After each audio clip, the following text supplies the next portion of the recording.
जैसा कि last episode में हमने देखा कि लॉन्ग हाओशन और डेमन वुल्फ उसे बहुत बुरा मार रहा था, लेकिन फिर भी वो हार नहीं मान रहा था। उसको इस तरह से पिटता और फिर से खड़ा होता हुआ देख लड़की भी अब खड़ी हो जाती है और अपना खंजर निकालकर उनसे लड़ने के लिए रेडी हो जाती है। अब दोनों टीम वॉक के साथ डेमन वुल्फ से लड़ते हैं और वो एक दो वुल्फ को पीट पाने में सक्षम भी हो पाते हैं, लेकिन वुल्फ बहुत ताकतवर थे और वो फिर से ओवरटेक करते हुए लड़की पर हमला कर देते हैं। अब लड़की तुरंत अपने फ्लैशबैक में जाती है और हमें उसको आसमान से गिरता हुआ दिखाया जाता है। उसको कोई कह रहा था कि तुम अब से मेरी बेटी नहीं हो, तुम्हें जन्म लेना होगा। एक बादल की शेप में क्रिएचर उसे कह रहा था कि तुम्हारे कोई दोस्त नहीं होंगे, तुम्हें कोई आजादी नहीं मिलेगी और तुम्हें अपने टेस्ट को पूरा करना होगा। तुमने अपने इंद्रियों को तो खो दिया है और तुम अब अपनी लाइफ भी खोने वाली हो। तुम्हें अपने आप को पूरी तरह से सैक्रिफाइस करना होगा। ये सब सोचकर वो एकदम जोर से चिल्लाती है और अपनी आंखें खोलती है। जैसे ही वो ऐसा करती है वहाँ एक शक्ति आती है और वो शक्ति डेमन वुल्फ से टकराकर डेमन वुल्फ को भस्म कर देती है। वहाँ एक नकाबपोश आदमी है और वो लड़की को परवाह बताकर कहता है कि तुम्हें मेरे साथ अब वापस चलना होगा। लड़की उससे डर रही होती है और लॉन्ग हाओशन लड़की को बचाने के लिए उसके सामने अपनी तलवार रख देता है। वो आदमी एक झटके में ही लॉन्ग हाओशन को धक्का देकर लड़की को उठा लेता है। वो सबसे पहले उसके घाव ठीक करता है और उसे समझाता है कि डेमन वुल्फ ने लॉन्ग हाओशन के शरीर की कई हड्डियों को तोड़ दिया है। अगर अब वो लड़ेगा तो वो पक्का ही मर जाएगा। लड़की उसका हाथ पकड़कर हेल्प मांगती है। और नकाबपोश आदमी उसकी मदद करने के लिए तैयार हो जाता है, लेकिन वो उससे ये प्रॉमिस ले लेता है कि वो अब और नहीं भागेगी। आदमी लॉन्ग हाओशन के आसपास एक फॉर्मेशन क्रिएट करता है और उसे हील करने लगता है। हील करते करते उसे पता चलता है कि उसकी एनर्जी बहुत लो है और ये लाइफ में कभी कुछ नहीं कर पाएगा। लड़की जब ये सुनती है तो वो उसकी तरफ देखकर अपना सर हिला देती है। आदमी अब 1000 अटैक फर्नेस नाम की टेक्निक को यूज करता है और उसकी बॉडी के कई सारे पॉइंट्स पर अब एक एनर्जी आकर गिरने लगती है। उसकी पूरी बॉडी के अंदर ये एनर्जी चारों तरफ फैलने लगती है और अब वो ठीक हो चुका होता है। इसके शरीर के 12 मेरिडियन अब रिपेयर हो गए हैं और इसके शरीर की धूल जा चुकी है। इस सब की वजह से इसकी सोल पावर भी बढ़ चुकी है। आदमी कहता है कि इस लड़की के लिए तुमने इतना कुछ किया है, ये सब इसका रिवॉर्ड है। लड़की तुरंत लॉन्ग हाओशन के पास भागी भागी जाती है और अपनी अंगूठी उठाकर उसे देने लगती है। आदमी उसे रोकता है और कहता है कि ये तुम्हें गॉड ने दी है, लेकिन ये लड़की नहीं रुकती और अंगूठी को लॉन्ग हाओशन को पहना देती है। अब वो आदमी इसको ले जाने लगता है। ये आदमी जरूर इसका कोई हितैषी है और जरूर ये लड़की किसी देवता की बेटी है। अब थोड़ी देर बाद बेहोश हुए पड़े लॉन्ग हाओशन की आंखें खुलती हैं और वो अपने हाथ में अंगूठी को देखता है। वो तुरंत अपनी तलवार को समेटता है और घर की तरफ जाने लगता है। उसे अपनी तलवार हल्की महसूस होती है और उसे एक अलग ही ऊर्जा की अनुभूति होती है, लेकिन बहुत देर हो चुकी थी, इसलिए वो तुरंत अपने घर की तरफ जाने लगता है। अब घर जाते जाते वो इस जगह की सिचुएशन के बारे में सोचता है। असल में हर तरफ डेमन्स का कब्जा था और उन्होंने ह्यूमंस को मार दिया था। कुछ ही ह्यूमन जिंदा बचे हैं और ह्यूमन लाइफ की कंटिन्यूएशन के लिए 6 मेरिडियंस का निर्माण किया गया था। ये 6 मेरिडियन वॉरियर्स यानी नाइट्स प्रोड्यूस करते हैं और लॉन्ग हाओशन का मेन गोल नाइट बनने का ही है। वो जिनसे प्यार करता है उनको बचाना चाहता है। अब वो अपनी मम्मी के पास जाता है और उनसे बातें करता है और उनकी बातों से हमें पता चलता है कि लॉन्ग हाओशन के पापा नहीं है और वो अपनी मम्मी को प्रोटेक्ट करने के लिए नाइट बन रहा है। लॉन्ग हाओशन अपनी बीमार माँ से काम ना करने को कहता है और फिर खाना बनाने के लिए चला जाता है। वो उनके लिए सूप बनाता है और उनसे फिर उसी कहानी के बारे में पूछने लगता है कि क्या नाइट मारा गया था और डेमन लॉर्ड का अंत में क्या हुआ था। उसकी माँ बताती है कि नाइट मरा नहीं था। नाइट अपनी जी जान लगा रहा था डेमन किंग को रोकने के लिए, लेकिन नहीं रोक पा रहा था। वो इसमें काफी ज्यादा घायल हो गया था। उसकी माँ मजाक मजाक में उससे प्रॉमिस लेती है कि तुम इतने ताकतवर नाइट बनोगे कि डेमन लॉर्ड को भी हरा पाओ। वो सीरियस होकर ये प्रॉमिस कर देता है और उसकी माँ खूब हंसती है और वो फिर उसे सोने के लिए भेज देती है। वो रात को सोते हुए उस लड़की के बारे में सोचता है।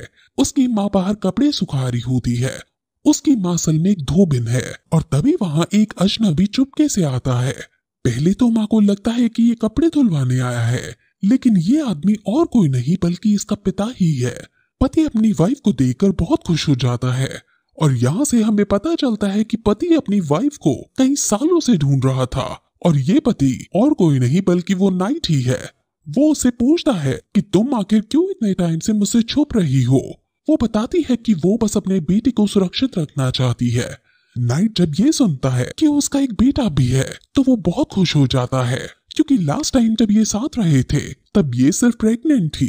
अब इन दोनों के बीच इमोशनल सीन होता है और फिर हम अगले दिन का सीन देखते हैं जहाँ लॉन्ग हाउशन अपने स्कूल जाता है और सबसे पहले उस टॉवर पर अपनी सोल बार चेक करता है। उसकी सोल बार 25 निकल कर आती है। उसे कुछ समझ नहीं आता कि उसकी इतनी सोल बार कैसे बढ़ गई। वो फिर तुरंत जैसे ही पीछे मुड़ता है उसे वही नाइट दिखाई देता है, यानी उसे अपने पापा दिखाई देते हैं। हालांकि वो ये नहीं जानता है कि ये उसके पापा हैं। इनका नाम लॉन्ग जिन्यू है और वो इसको देखकर बहुत खुश हैं, लेकिन वो अपनी सच्चाई इसको नहीं बता सकते क्योंकि कल रात को ही उसने ये डिसाइड किया था कि वो अचानक से उसको ये सच्चाई नहीं बताएगा, क्योंकि अगर वो बता देगा तो उसके लिए कोप अप करना मुश्किल हो जाएगा और उसके मन में कई सवाल आने लगेंगे। ये दोनों एक जैसे ही दिखते हैं और लॉन्ग हाउशन ये भी कहता है कि हम एक जैसे दिखते हैं। लॉन्ग हाउशन जब अपने बेटे की सोल बार 25 पर देखता है तो वो हैरान हो जाता है। लॉन्ग हाउशन जब उससे पूछता है कि तुम कौन हो, इस पर लॉन्ग जिन्यू उसका ही इंट्रो उसे देने लगता है और कहता है कि तुम कल ही गार्ड लेवल पर प्रमोट हुए हो। तुम लॉन्ग हाउशन हो और तुम्हारी मम्मी बाई यू है। तुम माउंट ओडिन में रहते हो। अब इससे पहले कि वो उससे ये पूछता कि तुम्हें ये सब कैसे पता है, वहाँ उसका टीचर आ जाता है जो लॉन्ग जिन्यू का इसे इंट्रो देता है और कहता है कि ये मून नाइट ब्रांच से है और इन्होंने तुम्हें अपने डिसाइबल के रूप में चुना है और ये तुम्हारे लिए बहुत गर्व की बात है और अब अगले 3 साल के लिए ये तुम्हारे टीचर होने वाले हैं। लॉन्ग हाउशन उनके सामने ग्रीट करता है और अब लॉन्ग जिन्यू टीचर से रिसरेक्शन स्टोन मांगता है। टीचर उसे कहता है कि लॉन्ग हाउशन अभी बहुत यंग है, क्या उसका यूज करना उसके लिए डेंजरस नहीं होगा। लॉन्ग जिन्यू कहता है कि ऐसा कुछ नहीं होगा। अब लॉन्ग जिन्यू उसे अपने साथ ले जाता है और जाते जाते भी वो टीचर से टॉनिक मांग रहा था, लेकिन लॉन्ग जिन्यू उसका हाथ पकड़ उसे ले जाता है और उसे अब वो अपने साथ उड़ा उड़ाकर तेज स्पीड में जंगल को क्रॉस करता हुआ बाहर की तरफ ले जाने लगता है। लॉन्ग हाउशन के लिए ये बहुत एक्साइटिंग है और वो कई पहाड़ों को क्रॉस करते हुए एक झील के पास आकर रुकते हैं। लॉन्ग हाउशन के लिए ये बहुत नया था और वो जिन्यू से उसकी रैंक और इस टेक्निक के बारे में पूछता है और पूछता है कि क्या वो भी इसे सीख सकता है। जिन्यू वहां जमीन में एक फॉर्मेशन को क्रिएट करता है और हाउशन से पूछता है कि क्या तुम्हें पता है कि नाइट्स में कितने लेवल होते हैं। हाउशन कहता है कि एनर्जी के बेसिस पर नाइट की 9 लेवल होती हैं। अब हमें एक एक करके 9 लेवल के नाइट्स दिखाए जाते हैं। लेवल 1 के नाइट्स वो हैं जिनके पास 3 एनर्जी पॉइंट्स हैं और उनको गार्ड कहा जाता है। लेवल 2 के पास 100 एनर्जी पॉइंट्स हैं और उन्हें सेमी नाइट्स कहते हैं। लेवल 3 के पास 500 और उन्हें नाइट कहते हैं। लेवल 4 के पास 2000 और उन्हें ग्रैंड नाइट कहते हैं। लेवल 5 के पास 4000 और उन्हें स्काई नाइट कहते हैं। लेवल 6 के पास 10,000 और उन्हें नाइट ऑफ लाइट कहते हैं। लेवल 7 के पास 30,000 और उन्हें टेम्पल नाइट कहते हैं। लेवल 8 के पास 1 लाख और उन्हें स्काई नाइट कहते हैं। लेवल 9 को होली नाइट कहते हैं। अब जिन्यू उसे बताता है कि कल्टीवेटर को अपनी कल्टीवेशन बढ़ाने के लिए रिसरेक्शन रिचुअल से गुजरना होता है। ये नाइट की लाइफ में बहुत स्पेशल रिचुअल है और ये बॉडी की इनर हिडन एनर्जी को बाहर लाता है। इस रिचुअल के बाद तुम्हारी इनर एनर्जी का स्कोर आएगा और जितना ज्यादा स्कोर तुम्हारा आएगा उतना ज्यादा तुम्हारी ट्रेनिंग एफिशिएंट होगी। हाउशन उदास होकर पूछता है कि अगर उसका लेवल कम आया तो क्या टीचर उसे नहीं सिखाएंगे। इस पर टीचर उसे कहते हैं कि उसका कितना भी स्कोर आए वो उसे कभी अकेला नहीं छोड़ेगा। हाउशन खुश हो जाता है और उसका अब रिचुअल स्टार्ट हो जाता है। जिन्यू उसे कहता है कि तुम्हें इसमें दर्द होगा लेकिन तुम्हें इसे सहना होगा। तुम क्योंकि अभी छोटे हो इसलिए तुम्हें और ज्यादा दर्द होगा। वो उसके पास एक प्रोटेक्टिव लेयर भी क्रिएट कर देते हैं क्योंकि अगर कुछ गड़बड़ होती है तो वो उसे बचा सके। रिचुअल का अब एक पड़ाव पूरा हो जाता है लेकिन हाउशन को बिल्कुल दर्द नहीं होता और ये बात हैरान करने वाली थी क्योंकि जिनियो को उसके शरीर से बिल्कुल डर्ट नहीं मिली थी। इसके अंदर की 12 मेरिडियंस भी एकदम अलाइन थी और वो समझ आता है कि किसी ने इसको हील किया है। अब रिचुअल का सेकंड पड़ाव शुरू होता है और वो अपने आप को एक अलग ही जगह पर पाता है और अब उसके आसपास कई सारे क्रिस्टल्स आ जाते हैं जो उसकी इनर एनर्जी के स्कोर के अकॉर्डिंग धीरे धीरे जलने लगते हैं।